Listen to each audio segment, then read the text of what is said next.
I'm really excited to have this interview with you. We've already done two Zoom calls, haven't we, for the launch of the book, A Different Story, which is here, which you did the artwork for so beautifully. That's so impressive. I love the artwork. And so we've heard a little bit from you in the other two interviews, but now we've got half an hour all to ourselves just to hear about you. So I'm really, really pleased to do this. And we have a little bit of history, I'm delighted to say, so I know you a little bit. So I'm just going to ask you a few questions and then we'll see where the conversation takes us. Does that sound okay with you? Perfect. All right. So can you tell me how you got started in your writing career? It may be a while back.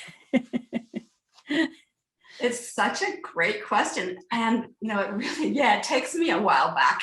I've got such a warm, sensual feeling about writing when I think back to how I learned to write physically as a child with the ink pots and the jotters and the quills in Mr. Baxter's calligraphy class, where we used to learn how to make calligraphy pens from birds' feathers. Wow. Yeah, I know. And then writing poetry was just so exciting. And then I wrote it all through high school. And then I went to university to study literature and get a literature degree. And my creative writing teacher introduced me to his literary agent, Deborah Rogers, and she was interested in trying to find a publisher for my poetry. Mm-hmm. And I kind of fizzled up and got very, very intimidated and never followed up on it. Perhaps if I had, my life would have been very different. But I did go into journalism and carried a notepad. So the whole thing was just very daily practice, short-circuiting my hand and my brain, and very tactile. So what happened with the poetry then? Did that just all come to a stop when you started with the journalism? No, I always wrote. It may not have scanned like poetry, but and for a while, I think that the daily demands of journalism are such that you have very little energy left over for other things. So it did get pushed aside. But then came back when I stopped doing so much daily journalism. So you had quite a, at the risk of being rude, I know I'm not going very rude here, but a long career in journalism.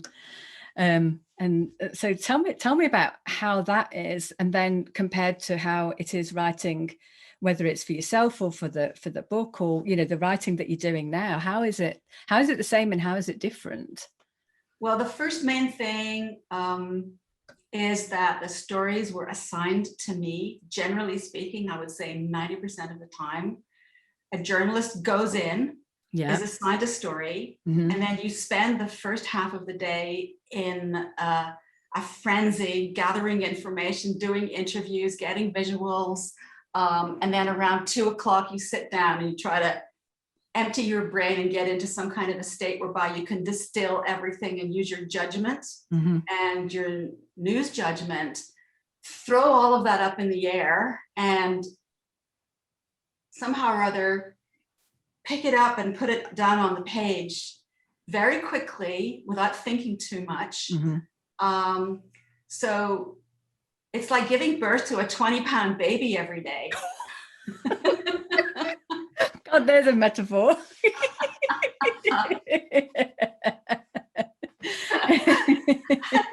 And then you go home at the end of the day and it's over, it's finished. You get into the shower, you wash the cares of the day off and it's gone. But in the 10% of the time where I did have the opportunity to work on what I wanted to work on, that was when I was really able to dig. So for example, I was asked to do something about PTSD and Canadian forces coming back from Afghanistan. And that was a really fabulous opportunity to take months and really think about the implications of what it's like for somebody who's posted overseas in a warlike situation. And that story actually won us an Edward R. Murrow Award, which is one of the highest distinctions for journalism. Wow. So it's wonderful when you get the time to really dig into it. And it's so ironic that the same month that I got my award for journalism about PTSD, I was knocked over by a car in Rome and knocked out of the journalism business and into my own bout with PTSD after that. Wow. So it was like, whoa, I became part of a story in a way. Yeah. And there's a tiny glimpse of that in the book, isn't there? In this book, in A Different Story, there's a tiny glimpse of a mention of it. In one of the pieces. Which one are you thinking about? Oh, now then, it was something to do with when the wheel went over your heel. Okay. Yes, thank you. You didn't even take a rest even then. Yeah, that's right. Exactly. Oh, thanks for saying that. That piece is called My Addiction to Success. And yeah, when I got knocked over by the car in Rome, there was a little voice inside of me that said, get back up. It was as much to the muscles that were crushed and the bones to plump back out again. Yeah. But it was also to me, this is not a moment for you to lie down and roll over. This is, you got to come back from that. And even though the pen was knocked out of my hand that day and the microphone. And I lost my audience. I lost my livelihood that day because I was never able to go back into TV journalism. Oh, but the hand is still writing. Yeah. And so, I'd like to come back to My Addiction to Success because I know that there's something else going on with that now, isn't there? But I'd really like to look, first of all, at the link between how the writing is for journalism and how writing is for you now, because I understand it's different. Yeah, it's very different. Mm-hmm. So I don't have that daily deadline every day. Mm-hmm. And I've really been asking myself in terms of my habits, what is it that's healthy about that way of writing and having a writing routine? What is it that I can borrow and take into where I am now? When you wake up every morning and if you don't have a publisher who's waiting for something, yeah, or somebody who's asked for an article by a certain day and they're paying you for it. So if you don't have those imperatives, then, how do you structure your day? So what I'm doing at the moment is I still write everything longhand, more or less everything longhand. I've got these notepads all over the place. I just still love these little notepads. And then periodically I transcribe that into the computer and then I work on those documents. Mm-hmm. And then the thing is that's so important to me is to get it out. I really need the feedback. Mm-hmm. As I did every day in journalism, I'd bump into people in the street and I'd say, oh, Anne, I like that story, or, whatever happened with so-and-so, or, it was very real. So now I feel as much as ever that I need that feedback. So I want to get pieces out there. So for example, what I'm doing is I'm revisiting some of the major pieces that I wrote as a journalist, but bringing myself back into those now as a whole person. When you're a journalist, there are certain rules and unwritten rules that you don't bring into things. So you don't bring your emotions into it, right? Mm-hmm. For example, lots of other things, barriers that you just do not cross. But now I have poetic license and creative license and literary license to bring the tools of literature into some of the content. For example, 1985, I had the opportunity to interview Leonard Cohen, and we did a 4-minute piece and a longer piece, and it was wonderful. And I forgot all about it. And then 100 years later, when he died, I got a phone call from Glenna, who's here, saying, Anne, your piece about Leonard Cohen is on the air. And I looked at it and I thought, oh my God, there's just so much more to do with it now. So I wrote a bunch of pieces last summer in that refresher mindset of using my method writing to go back in. And they've been accepted for an oral history of Leonard Cohen. It's going to be published by Simon and Schuster. So wow, it's that. Congratulations. It's getting things, thank you. It really is getting the test of the feedback that to me is so important right now. Does that answer your question? Yeah, I think so. I don't really have like answers in mind. I'm just really intrigued by what comes out, because I think that's fascinating. And one of the things that you said was, you said something about now with the method writing, there's something different. So can you say something about that then? What's the difference between your writing as a journalist and your writing now? A bit more about that, because you also talked about you being whole in the writing. Yeah. So you and I met through the fact that Coaching Presence, your book, was a textbook for my coaching course. And I love that book. And I wrote you a fan letter. And we met and you sent me some of your new pieces that you'd written using method writing exercises.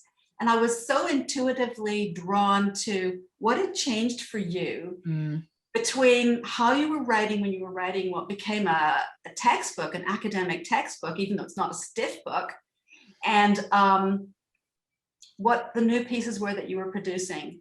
And when I started method writing, I got to understand that journalistic voice that I had developed over 30 years, which was probably very disembodied, very formulaic, that I needed to bring in so much more to it. And that's what learning method writing did, was to break down the barrier and allow so much more to come out that's inside. Yeah, I mean, I'm not a journalist, but one of the things that I notice is that it's very much a reporting, isn't it? It's like telling. Well, it was probably more than telling, but it's like there's a story to report and you're not part of it. Yes. And so with exactly. the method writing, like you taught immediately to start bringing yourself onto the page, aren't you? Right. And how was that for you after so many years being a journalist writing? How was it making the change?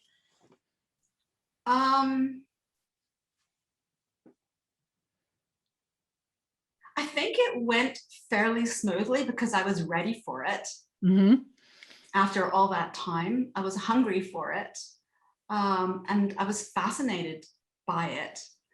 But also, I think it came in degrees. And the choice of the pieces that I put into a different story, that was, I guess, really interesting for me, because I was able to ask myself, how far was I willing to go, revealing stuff, talking about how I learned about sex. Yeah. That's got to be a brave one to put out there, hasn't it?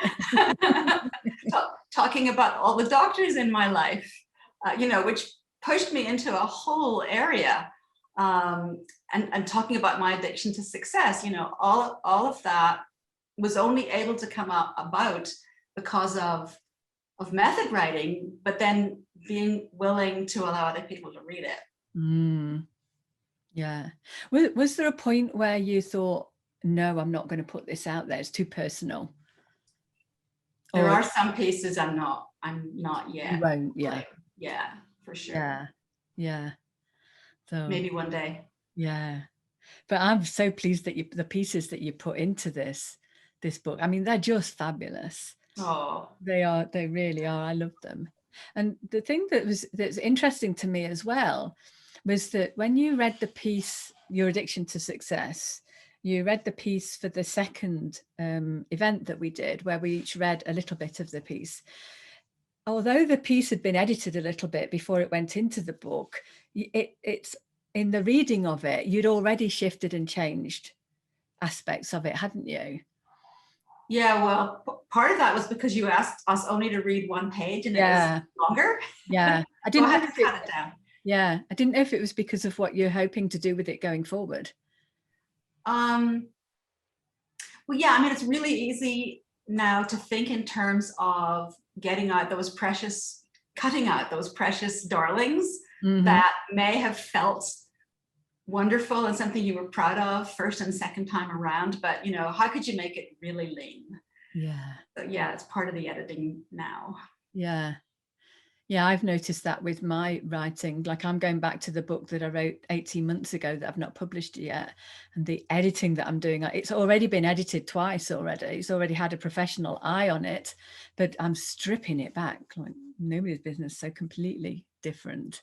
So anyway, this isn't about me.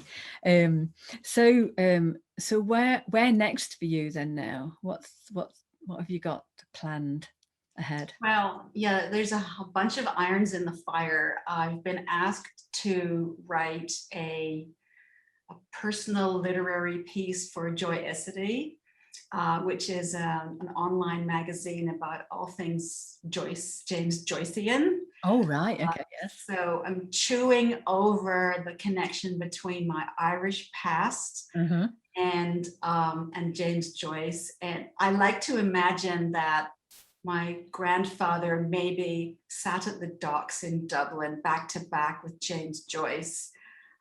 Maybe they were eating a plate of herring at a time when so many thousands of Irish people were leaving and had been for 50 or 60 years, had been leaving Ireland for so many reasons.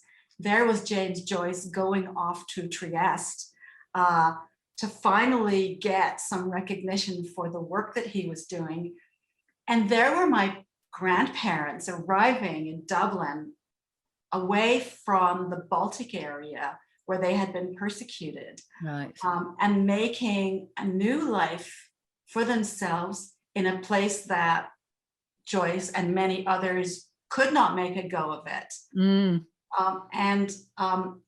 So it turns out that the place where my grandfather chose to have a home was more or less back to back, sort of back garden to back garden, with where Leo and Molly Bloom had their home. So I definitely got this slight fraternity, which I'm working into something that's going to be for Joyicity. Wow. That's one thing. Yeah. And then can I just ask you about that? So is that's going to be a fictional piece then? It's going to be literary on the edges of fiction, nonfiction. I've been given a very broad remit. Nice. I love the sound of that. Yeah, I can't wait to see that. Oh. Sorry, I interrupted you as well. No. So and then the other thing I'm doing is I'm revisiting some of the more of the major pieces that I wrote for CTV. In the same way as I did the piece on Leonard Cohen. So there were quite a few other pieces that really stick in my mind. Several meetings and interviews with the Dalai Lama.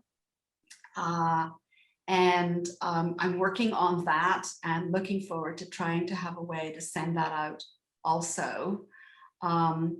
Then Roger Moore, an amazing experience with Roger Moore. So working on that too. And I think as I get comfortable in this, what I'm beginning to feel is that as a journalist with 30 years of the opportunity and the privilege of observing my Canadian friends, that I was able to observe and experience a lot of interesting moments that I could reimagine now from the lens of a whole person and bring in my emotions, what my experience was like doing it, my cohort. For example, I went to a news conference one day and there was somebody there who said in a very matter-of-fact way that he was a former Italian Duke, now living in a suburb in Montreal. And it's always stuck in my mind, who was this person? And I just love to find out more about him. So that, for example, homelessness. I did a big series about homelessness, and we managed to embarrass the city of Montreal to open up their shelter for women on a 24-hour basis instead of kicking them out at 8 o'clock in the morning. But I think that the theme of homelessness is something that women have as a little bit of a boogeyman in the back of their brain. I don't know about you, but when I was worrying about how I was going to make my livelihood, and even in my father's will, you know, there were instructions that we were to make sure that we managed his legacy so that my mother would not become, the word was indigent in his will. So this whole notion of homelessness, especially for women, is something that's really, really important to me. And right now I am privileged to be coaching a woman who was recently homeless. So to be part of her life, and she is one amazing woman, I have to tell you. But to be part of her life and experiencing what she is doing as she moves through her recovery. She's got a job. She's really pushing to get herself Francophone education because she doesn't speak much French. She's shit-kicking in the organization where she works to try and include certain sensitivities that they don't have. So there's homelessness too. There's child abuse. We did a huge series on child abuse. We were able to get money from the Justice Department to start a hotline for victims and perpetrators of child abuse. And that is something that I really very much want to take a closer look at from my own pen now, as opposed to being a journalist. So these are some of the things that are coming. Sound fabulous. You know something, Anne, I don't know about any other people who are watching and listening as well, but just you saying that about the homelessness, you know, you just caught me there, because honestly, that is one of my things. Like, you know, in the grand scheme of things, I'm really well off. But when my head starts to get worrying, I end up homeless.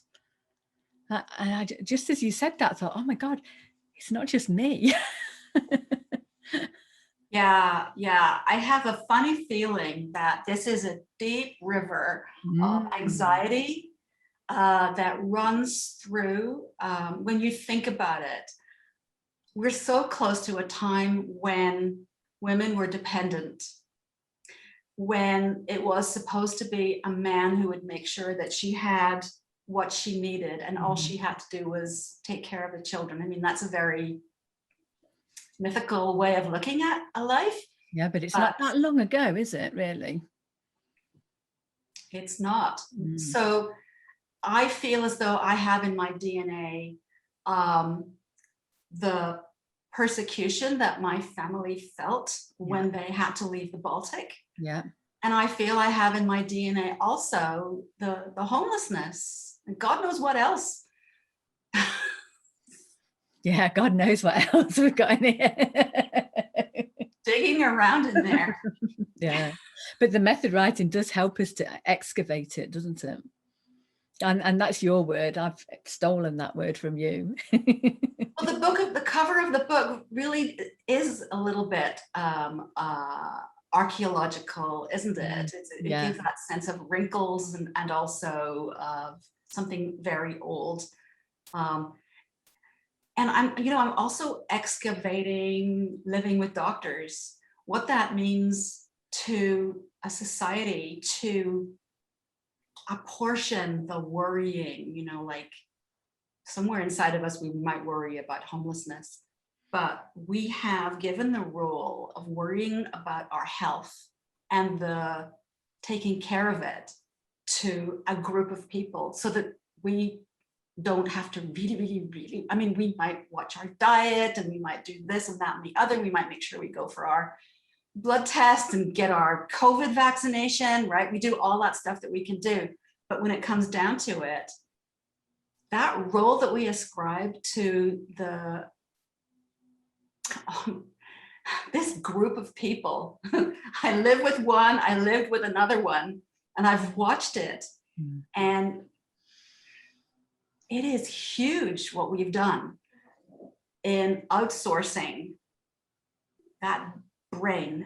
And I really do think that as much as we could, it would be really good to try to be a little bit more blended about that, in that when you go to see your doctor, you're aware of what the toll is that that's taking on him or her and of their families. Because so many, I mean, I coach doctors' spouses, and they're at the point where they have to understand that them and their kids very often will be second to a pressing medical emergency. So how do we think about that when we think about how we consume health services? And you've got so many different ideas and different projects going on, and all of them like sound fabulous. All of them sound, oh my God, yeah, the world needs this. How are you going to decide like what to do when? Well, the master plan.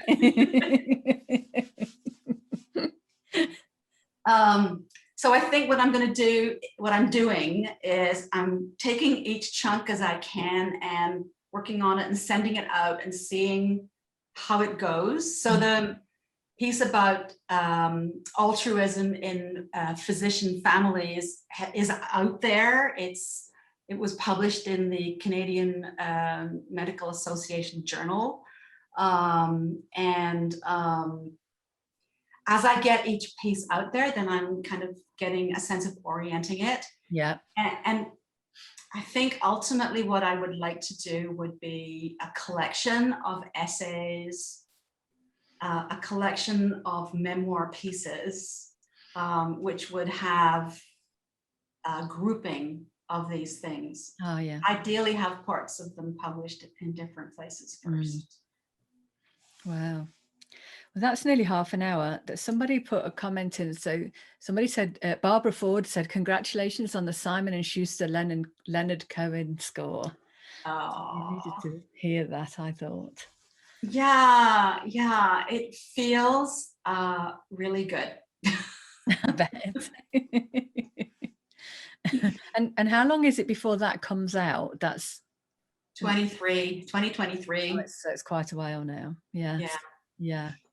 But just knowing that it's coming out, that's got to be, it's been accepted, and it's, it's going to be happening. Yeah, and it's going to be, it's two pieces. One is more prose and the other is more prose poetry. And it's going to be edited together into one piece. I created them as two separate pieces. Yeah. So it's going to be really interesting to see what that editorial process is, what the editor does with it, and then I'm going to have final say over how it actually appears. Lovely. So I'm looking forward to working with him on that. Yeah. And Usha says, amazing, so much life yet to be written, she says. She would know as well. Yeah, she would know. That's been really lovely. It's just about half an hour. Now, I don't know if you have to shoot off, or if anybody in the audience, whether you're happy to take any questions from the audience, if anybody's got anything. No, I can hang around. Yeah, because we didn't kind of position it that way, but as I say, initially when we thought about this interview, it was just going to be you and I. I wasn't anticipating having other people around. Somebody's already said that she's hanging around, so that's fantastic. So so if anybody's got a question, if you want to put your hand up using the reaction, and then put your video on and ask us the question. I think we can go with that now. So while we're waiting for anybody to put the hand up, let me ask you one more question. What tips would you give to an aspiring author? Maybe somebody who's just starting out now, or maybe just thinking about publishing. What would be your tips for them? write a lot. Just keep writing. Try to have a habit, you know, a particular time in the day when you feel that your energy is strong for writing. And I would say do it as a block of time rather than having a goal. So just say, right, for the next 25 minutes, I'm just going to write.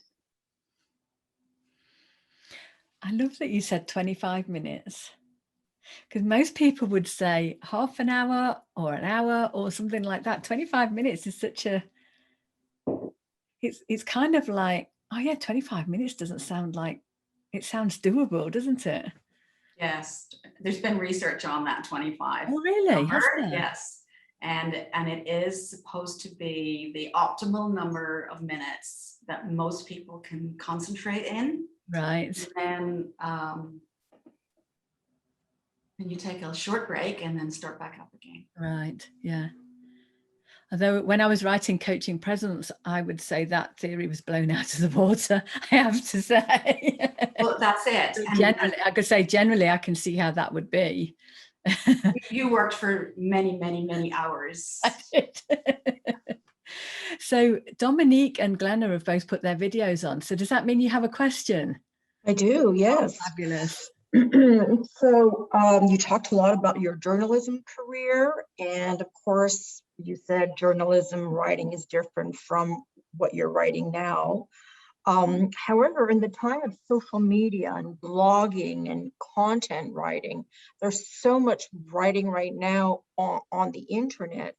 And I wanted to know what your thoughts about the storytelling writing is, because that's probably what you're doing now, how different it's been from your journalism. So it seems there's a lot of content on the web right now on the internet. So I just wanted to know what your opinion about quality writing. Do you see quality writing on the internet, or you know, should there be more tweaking? Should there be more conscientious writing?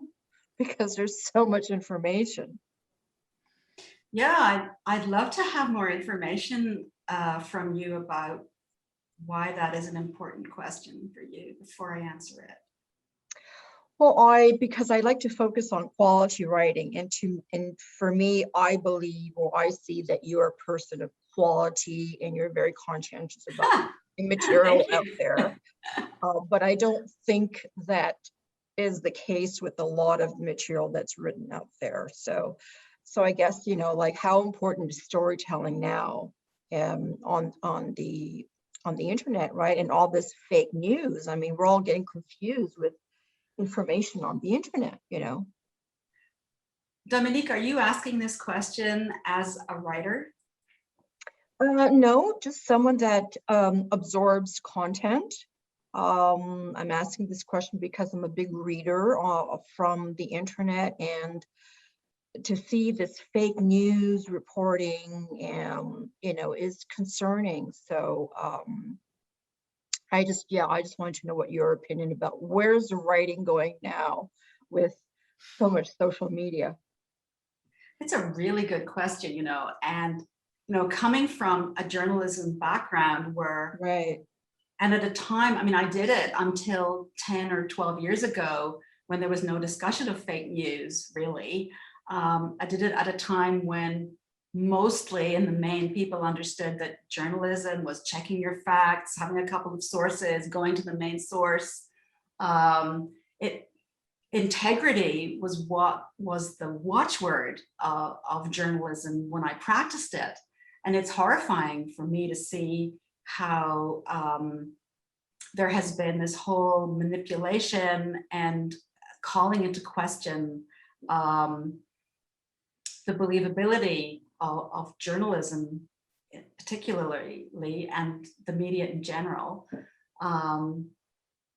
And even whole media corporations that adapt fake news into their agenda. So I think that we have to be educated, and I think we have to confront. And I don't think that we can allow what we see as fake news or fake information to be out there we have to all be calling them on it. Thank you. I agree. Yeah, I think we have to be more as readers and absorbers of the news. We have to ask ourselves the question more often now as to whether this is real or not, I guess. The other thing that I see as well is that people are posting a lot more blogs and articles of their own, and a lot of those, like, they write it and then just post it, whereas somebody like Anne and myself as well, to maybe not to the same extent, I don't know, but we would edit the work. We would really look at the quality of the work before we put it out, whereas there is a lot I think that is just being put out there now because we can, and it's good that we can, but it also has its downside. So yeah, does that answer your question, Dominique, before I jump to Glenna? Oh, yes. Yeah, Lovely. thank you very much. Thank you. Glenna, thank you. You have a question. Yes, so Anne, thank you for sharing so generously about your process of writing. And I'm wondering whose writing style or which writers the style or content that you particularly enjoy, other writers. Talk about putting you on the spot, Anne. I am terrible at this. I will say that I just read Richard Wagamese's Ragged Company. Right. And so Richard Wagamese is he unfortunately died fairly recently, a formerly homeless First Nations Canadian who had an unspeakable childhood with dysfunctional parents who just kind of got drunk and did drugs and ignored the kids. And I think they took themselves off to the Children's Society. And he eventually got himself off the streets and became a journalist, and then started to write literary work, and wrote something like 13 books. And his writing style is so spare and so evocative, and I would recommend anybody, if you're interested in quality reading and how to get into somebody's voice, anything. I mean, I haven't read anything else by Richard Wagamese, but that particular book, Ragged Company, is fabulous. There's lots of others. I mean, I really liked 19th century French writers, Flaubert, for example, the same thing, and Balzac, very spare, but so much said in a very potent way. That's what like Ernest Hemingway, for example. I love Hemingway. Yeah. Nice, thank you, good. Thank you. Lovely. Well, nobody else has put their hand up. So I think we're almost there. So I just wanted to say this has been so lovely. Even though I knew a little bit about what you were doing already, I've learned even more, and just so excited by what you're doing. Your writing, Anne, really inspires me. It's just phenomenal. I absolutely love it, and I can't wait to see some of the stuff that's going to be coming out of you in the not too distant future. Look at what a important role you had in changing my voice by doing it yourself. So you inspired me too. And I'm so glad you started your press. Me too. So thank you everybody for being here, and thank you so much, Anne. I've so enjoyed that conversation. Thank you all. I'm going to